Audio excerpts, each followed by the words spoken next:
आज हम हिंदी अनिवार्य में सृजन पुस्तक में संकलित कवि बिहारी के दोहों की व्याख्या का अध्ययन करेंगे। से संकलित दोहों में कवि बिहारी के भक्ति, नीति और श्रृंगार परक दोहों को यहाँ प्रस्तुत किया गया है। इसमें सबसे पहला दोहा देखिए। मेरी भव बाधा हरो राधा नागरी सोई, जातन की झाई परे श्याम हरित दूती होई। भव बाधा अने सांसारिक कष्ट, हरो अने दूर करना, नागरी अने चतुर, और झाई अने झलक, तन अने शरीर, श्याम अने कृष्ण, हरित अने हरा, दूती अने चमक। तो यहाँ पर संदर्भ होगा प्रस्तुत दोहा कवि बिहारी द्वारा रचित बिहारी सतसई से संकलित है।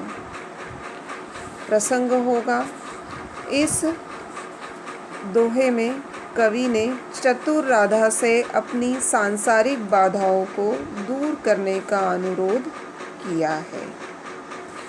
कवि अर्थ में देखना है आपको। कवि बिहारी कहते हैं, मेरी भव बाधा हरो। कवि बिहारी कहते हैं कि वे राधा से उनके सांसारिक कष्टों को दूर करें। राधा नागरी सोई। कवि बिहारी कहते हैं कि हे चतुर राधा, आप मेरी सांसारिक बाधाओं को अर्थात सांसारिक कष्टों को दूर करें। जातन की झाई परे, अनेक जिनके स्वरूप की झलक मात्र पढ़ने से ही, केवल झलक पढ़ने से ही श्री कृष्ण अत्यंत प्रसन्न हो जाते हैं। जिनकी झलक देखने से ही श्री कृष्ण अत्यंत प्रसन्न हो जाते हैं। या जिनके शरीर की सुंदर कांति पढ़ने से श्याम हरित दूती होई, अने जिनके शरीर की सुनहरी चमक पड़ने से श्री कृष्ण के शरीर की नीली कांति भी हरी हो जाती है। अर्थात श्री कृष्ण भी प्रसन्न हो जाते हैं, उनका उद्धार हो जाता है। उसी प्रकार हे चतुर राधा, आप भी मुझ पर कृपा करो ताकि मेरे सांसारिक कष्ट दूर हो सके। तो यहाँ पर विशेष में आपको बताना है कि कवि ने ब्रज भाषा का प्रयोग किया है और अलंकारिक शैली, श्याम और हरित दूती में श्लेष अलंकार। अब अगला दोहा देखिए। तो पर वारो उर्वशी सुनी राधिके सुजान, तू मोहन के उर्वशी हवे उर्वशी समान। अब यहाँ पर उर्वशी शब्द के माध्यम से कवि क्या बताना चाहते हैं हम देखते हैं। तो पर अने तुझ पर, वारो अने न्योछावर करना। अब यहाँ पर उर्वशी एक अत्यंत सुंदर अप्सरा का नाम है। सुजान अने चतुर, मोहन अने श्री कृष्ण, उर अने हृदय और बसी अने बसना। उर्वशी अने उर्वशी अप्सरा के समान। तो यहाँ पर संदर्भ वही होगा कवि बिहारी सतसई। प्रसंग होगा, इस दोहे में कवि ने राधा जी की प्रशंसा करते हुए राधा के सौंदर्य और श्री कृष्ण पर उनके प्रभाव का वर्णन किया है। कवि बिहारी कहते हैं, तो पर वारो उर्वशी। कवि बिहारी कहते हैं कि हे चतुर राधिका जी, मैं आपके सौंदर्य पर परम सुंदर मानी जाने वाली अप्सरा उर्वशी को न्योछावर कर सकता हूँ। तो पर वारो अने आप पर न्योछावर कर सकता हूँ। तो परवारो उर्वशी सुनी राधिके सुजान। कवि बिहारी कहते हैं कि हे चतुर राधिका जी, मैं आपके सौंदर्य पर सुंदर मानी जाने वाली अप्सरा को भी न्यौछावर कर सकता हूँ।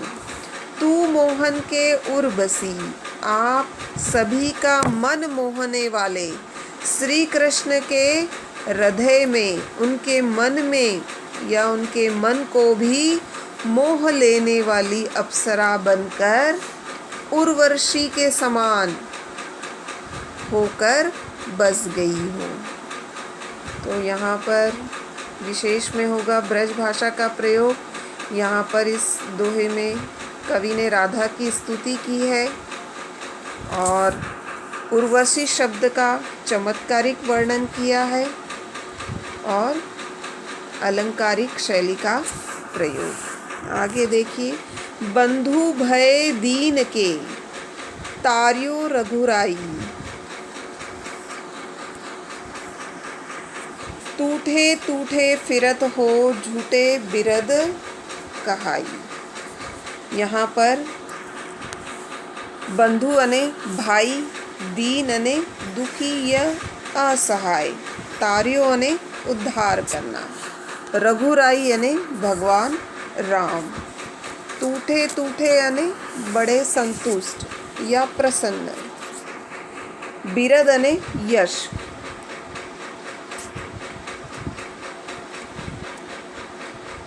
बिरद अने यश। संदर्भ वही होगा कवि बिहारी सत्सई। प्रसंग होगा, इस दोहे में कवि ने स्वयं को महान, दीन और सबसे बड़ा पापी मानकर भगवान राम को उलाहना दे रहा है या चुनौती दे रहे हैं कि वह उसे तार कर दिखाए, अर्थात उनका उद्धार करके दिखाए। कवि कहते हैं कि हे रघुपति, आप दीन बंधु कहे जाते हो। कवि कहते हैं कि बंधु भय दीन के, हे रघुनाथ, आप दीन बंधु कहे जाते हो। तार्यो रघुराई, और पतितों का उद्धार करने वाले कहे जाते हो। टूठे टूठे फिरत हो, लेकिन ऐसा लगता है कि आप अपनी प्रशंसा सुनकर बड़े इतराते फिर रहे हो।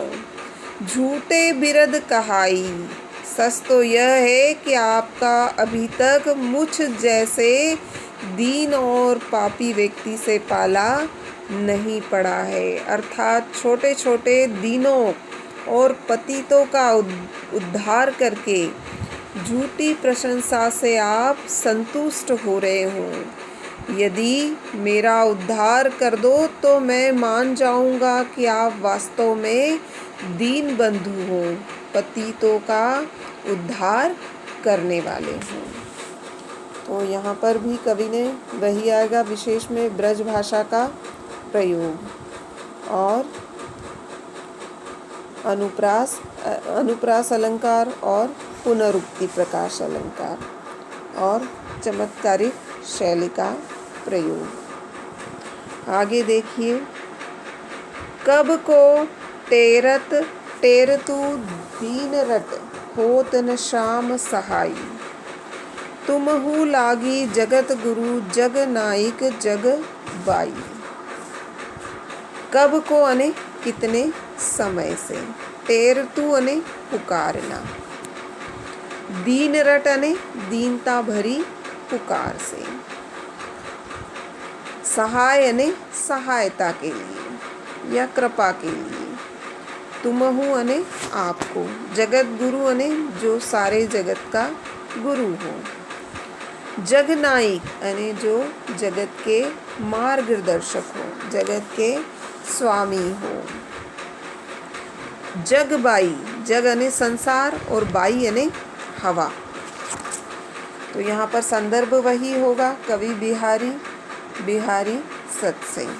प्रसंग होगा, इस दोहे में कवि ने प्रभु से उपेक्षा इस दोहे में कवि अपने ईश्वर की उपेक्षा से आहत है और वह कहते हैं कि ईश्वर उनकी दीनता भरी पुकार को भी नहीं सुन रहे हैं। कवि इस दोहे में कहते हैं कि कब को टेर तू दीन रट, हे प्रभु मैं कब से दीनता भरी पुकार से आपको होत न श्याम सहाई, यानी आपको अपनी सहायता के लिए पुकार रहा हूँ, लेकिन आपने मेरी इस दीनहीन पुकार को अनसुना कर दिया है। कवि कहते हैं कि हे प्रभु मैं कब से दीनता भरी पुकार से आपको अपनी सहायता के लिए पुकार रहा हूँ, पर आप मेरी इस पुकार को अनसुना किए जा रहे हो। तुम हूँ लागी जगत गुरु, हे श्याम हे जगत के पूज्य, कहीं ऐसा तो नहीं कि आपको भी इस संसार की हवा लग गई हो, इसीलिए आपने सांसारिक गुरुओं और नायकों के समान दीनों की उपेक्षा करना आरंभ कर दिया है। यदि ऐसा न हो तो मेरी इस करुण पुकार को सुनकर आप मेरी सहायता करने अवश्य आते। तो यहाँ पर कवि ने ईश्वर से उलाहना व्यक्त की है, शिकायत व्यक्त की है। ब्रज भाषा का प्रयोग और लक्षणा शब्द शक्ति। अगला दोहा देखिए। या अनुरागी चित्त की गति समझे नहीं कोई, जो जो बूढ़े श्याम रंग त्यों त्यों उज्ज्वलु होई। अनुरागी यानी प्रेम की, गति यानी स्थिति, अनुरागी चित्त यानी मन की अवस्था, अनुराग यानी प्रेम। जो जो बूढ़े, बूढ़े यानी डूबना, त्यों त्यों उज्ज्वलु होई। तो यहाँ पर या यानी इस, अनुरागी यानी प्रेम और चित्त यानी मन, गति यानी स्वभाव और बूढ़े यानी डूबना, श्याम रंग यानी काला रंग, उज्ज्वलु यानी स्वच्छ। तो यहाँ पर संदर्भ वही होगा कवि बिहारी और बिहारी सत्सिंह। प्रसंग होगा इस दोहे में कवि ने मन के विचित्र व्यवहार को प्रस्तुत किया है। इस दोहे में कवि ने प्रेमी के मन के विचित्र व्यवहार को प्रस्तुत कर रहा है। अर्थ देखिए, कवि कहते हैं कि श्री कृष्ण के प्रेम के रंग में रंगे हुए इस मन की स्थिति को समझा नहीं जा सकता है। या अनुरागी चित्त की गति समझे नहीं कोई। कवि बिहारी कहते हैं कि श्री कृष्ण के प्रेम के रंग में डूबे हुए इस मन की गति को कोई भी समझ नहीं सकता है, क्योंकि जो जो बूढ़े श्याम रंग, क्योंकि जैसे जैसे मनुष्य श्याम रंग में डूबता जाता है त्यों त्यों उज्ज्वल होई, वैसे वैसे वह उज्ज्वल होता चला जाता है।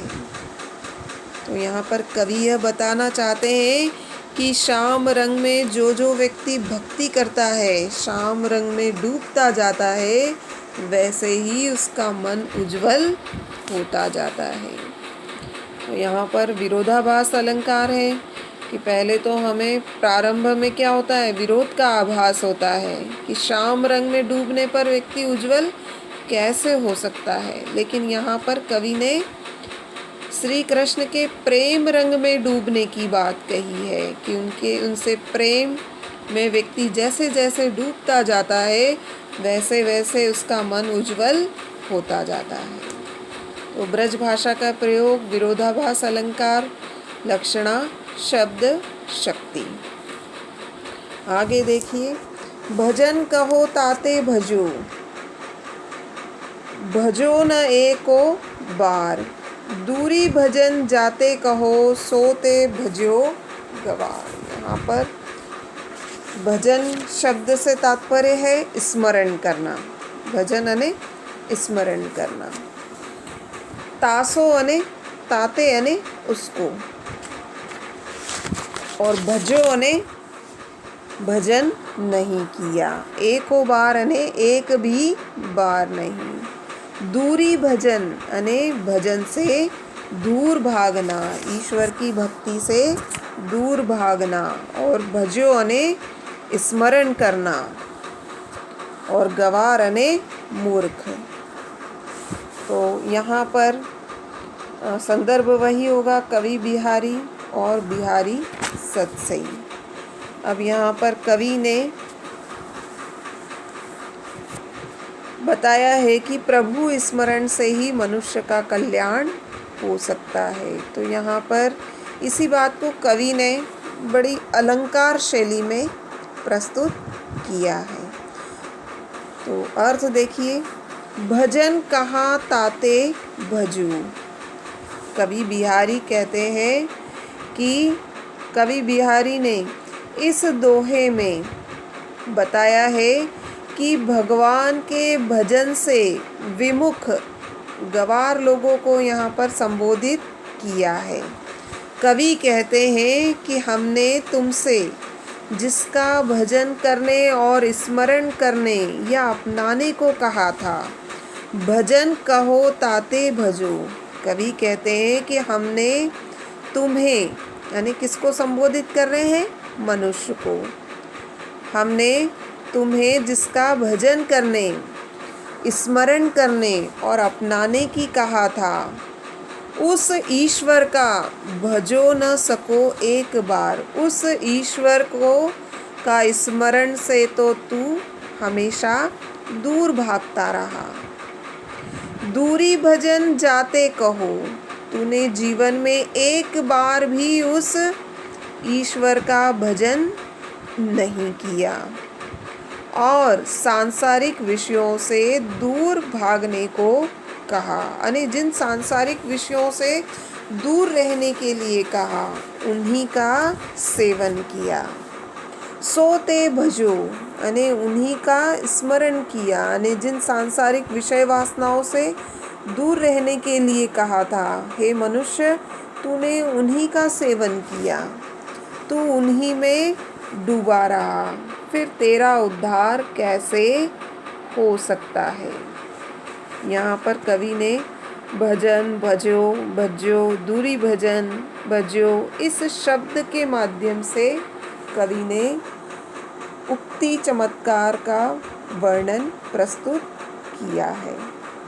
तो कवि बिहारी ने इस दोहे में मनुष्य को संबोधित करते हुए कहा है कि जिसका भजन करने के लिए मनुष्य को कहा गया था, उस ईश्वर का स्मरण करना तो दूर, मनुष्य उस भक्ति से दूर भागता रहा, और जीवन में एक भी बार उस ईश्वर का भजन नहीं किया।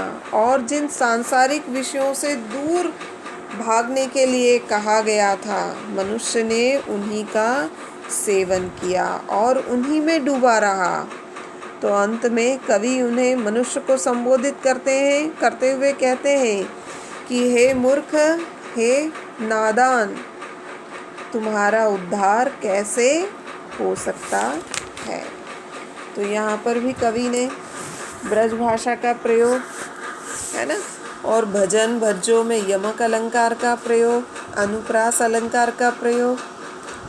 ठीक है, आगे देखिए, अजो तरियो ना ही रहो, श्रुति सेवक इक रंग, नाकवास बेसरी लहयो, बसी मुक्तन के संग। अब यहाँ पर अजो अने अब भी, तरयोना अने कानों में पहना जाने वाला आभूषण। श्रुति सेवत एक रंग, नाकवास बेसरी यानी नाक में निवास करने वाला, बेसरी यानी नाक में पहने जाने वाला आभूषण। लहयो यानी प्राप्त करना, मुकुतन यानी मोती की माला या मोती के साथ में। तो यहाँ पर संदर्भ वही होगा कवि बिहारी और बिहारी सत्सिंह। प्रसंग होगा इस दोहे में कवि ने राज दरबार में व्याप्त चाटुकारिता और चुगली की प्रवृत्ति पर व्यंग किया है। अब यहाँ पर कवि ने कहा है कि अजो तरियोना ही रहो। कवि ने कानों में पहने जाने वाले आभूषण तरियोना को संबोधित करते हुए कहा है कि अरे तरियोना, तू एक ही रंग में रहने के कारण कोई प्रगति नहीं कर पाया। नाकवास बेसरी लहियो बसी मुक्तन के संग, जबकि मोतियों को साथ में लेने के कारण बेसर ने व्यक्ति के सम्मान की प्रतीक नाक पर स्थान पा लिया है। कहने का तात्पर्य है कि जो कानों में पहने जाने वाला जो आभूषण है वह केवल एक ही रंग में रंगा होने के कारण, है ना, अर्थात सोने में रंगा होने के कारण वह कोई प्रगति या कोई उन्नति नहीं कर पाया।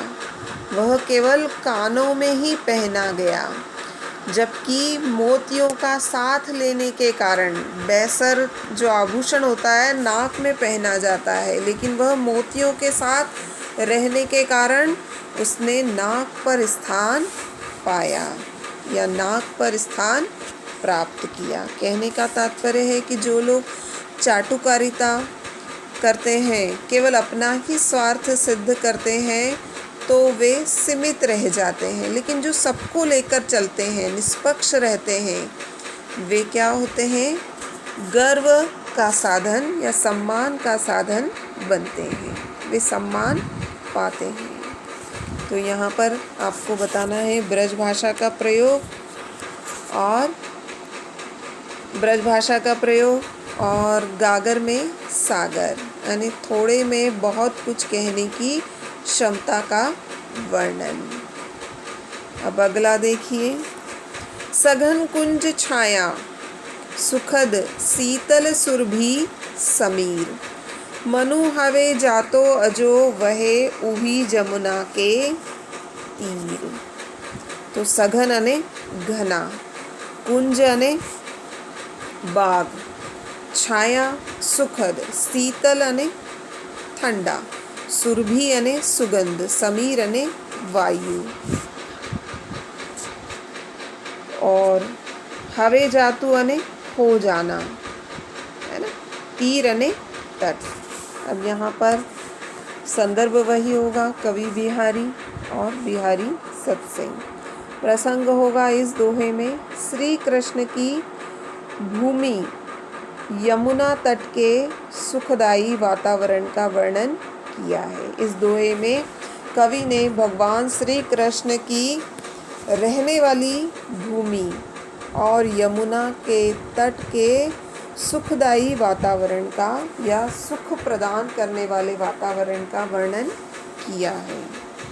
कवि बिहारी कहते हैं कि जिस यमुना के तटों पर सघन कुंजों की सुखदायिनी छाया है, सघन कुंज छाया सुखद, अने जिस यमुना के तट पर कुंजों की सुखदायिनी छाया है, शीतल सुरभि समीर, और जहाँ फूलों की मधुर सुगंध से शीतल पवन चलती है, सुगंध से युक्त शीतल पवन बहती है, उस मनु हवे जातू अजो वहे, उस यमुना के तट पर पहुँचने वाला मनुष्य आज भी उसी आनंददायी समय में जा पहुँचता है जब वहाँ पर भगवान श्री कृष्ण ने अनेक प्रकार की क्रीड़ाएं और रास लीलाएं की थी। कहने का तात्पर्य है कि यमुना नदी के तट का वातावरण सुख प्रदान करने वाला होता है, आनंददायक होता है। ठीक है, बहुत बहुत धन्यवाद।